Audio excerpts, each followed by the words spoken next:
And it is against some of those tough property assessments and a sagging real estate market. The demolition work has begun at Colwood Corners. The development is being touted as a new city center.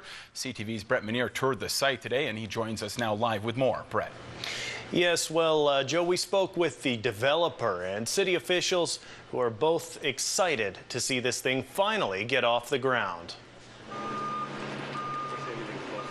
If it seems like it's been a long time coming, that's because it has been. Talk of what to do at the site began over half a decade ago. Now, with workers making way for the arrival of the heavy equipment, the City of Colwood couldn't be happier. Well, commercial, of course, is definitely a key insofar as tax base as opposed to residential. We like to have the residential, but definitely the commercial as well, just to bolster that tax base. Cities and municipalities everywhere are under increased pressure as provincial and federal governments download costs. Oh, I would say commercial pays the bills, yeah. We're going to be demolishing this in 2 months.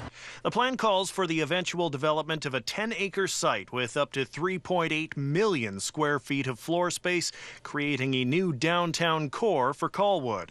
Gant says the project goes up in phases. What we see here right now is the knockdown of half of the plaza to make room for the anchor tenants London Drugs and the Royal Bank. After that, they build a sales center, and the first tower is scheduled to be completed right there by 2015.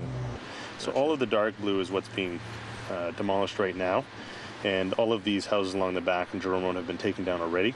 That 25-story tower will come after the first 76 condo units. League hopes to lure current renters into ownership with financing that lowers down payments. The form of financing we're offering for this project is a portion of the down payment, but there's no monthly payment associated to it.